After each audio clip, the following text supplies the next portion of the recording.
આપણે બે સમમેય સંખ્યાઓની વચ્ચે આવેલી ઘણી બધી સમમેય સંખ્યાઓ હોય છે તે કેવી રીતે શોધવી તેના માટેની કુલ 3 રીત છે. સૌથી પહેલી રીત છેદ સમાન કરવાની રીત. હવે આ સમજવા માટે એક ઉદાહરણ લઈએ. ઉદાહરણ તરીકે 3 અને 5 વચ્ચેની 4 સમમેય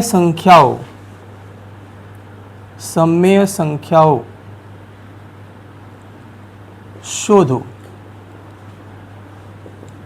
જ્યારે આવું પૂછેલું હોય તો જેટલી સંખ્યા તમને પૂછી હોય n બરાબર તેટલી સંખ્યા લેવી.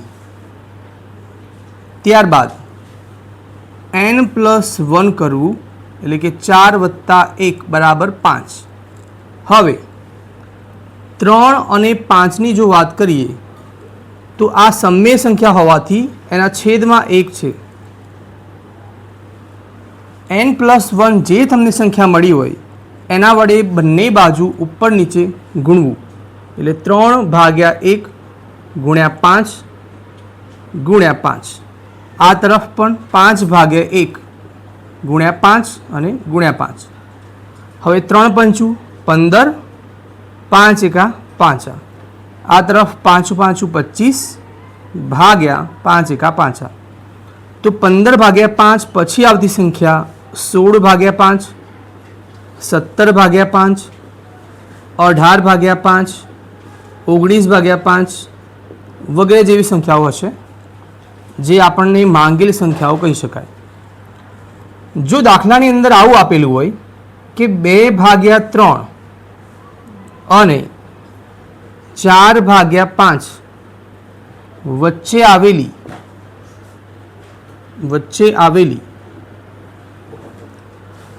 5 સમમેય સંખ્યાઓ શોધો, ત્યારે છેદ સરખો કરવો જરૂરી છે.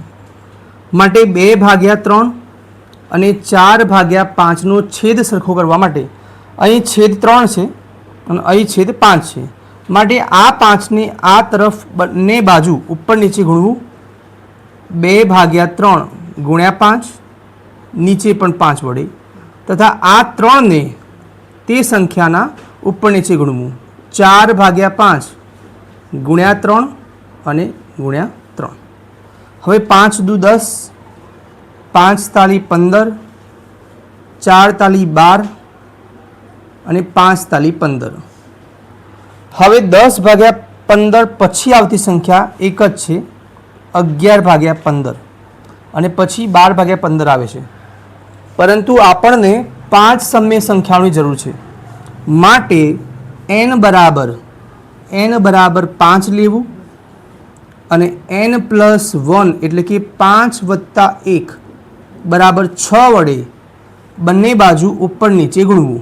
10/15 × 6, નીચે પણ × 6. 12/15 આ તરફ પણ 6, આ તરફ પણ 6. 10 × 6 = 60, 15 × 6 = 90, 12 × 6 = 72, 15 × 6 = 90. તો 60 પછી આવતી સંખ્યા 61/90, 62/90, 63/90, 64/90 અને 65/90, 66/90 આવી ઘણી બધી સંખ્યાઓ હોઈ શકે. પરંતુ આપણને અહીં 5 સંખ્યાઓ માંગી છે, એટલે આમાંથી કોઈ પણ 5 સંખ્યાઓ લખી શકાય. હવે આ રીતનો ઉપયોગ મોટાભાગે છેદ સરખો કર્યા પછી જ વાપરવી.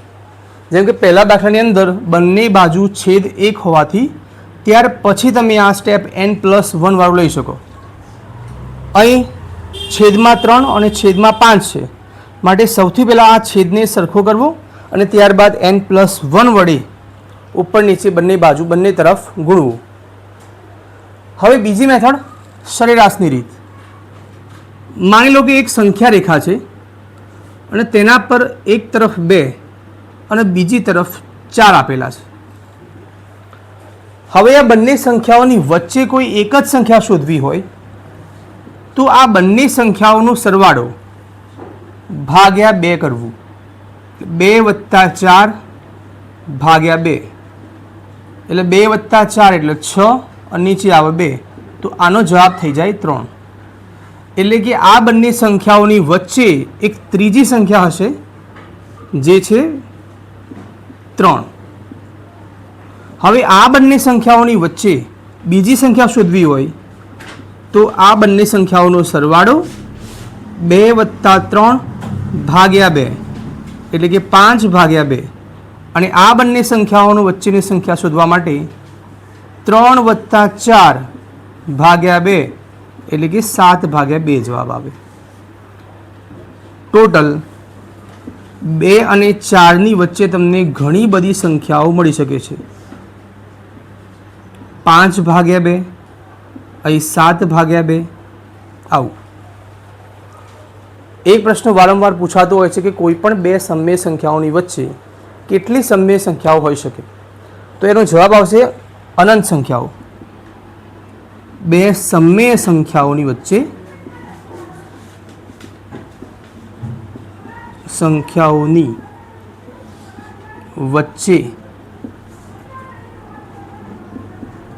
કેટલી સમમેય સંખ્યાઓ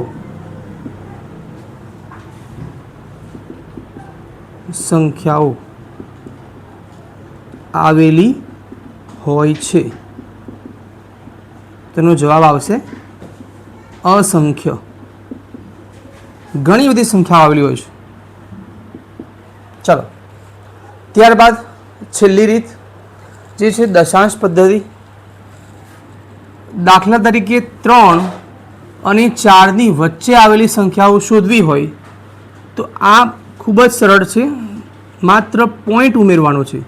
3.1 3.2 3.3 3.4 આમ તમે કોઈ ગમે તેટલી સંખ્યાઓ લખી શકો. જેમ કે એનાથી વધારે સંખ્યાઓ મેળવવી હોય તો 3.12 3.13 અથવા 3.134 3.666 આવી ઘણી બધી સંખ્યાઓ તમે 3 અને 4ની વચ્ચે મેળવી શકો.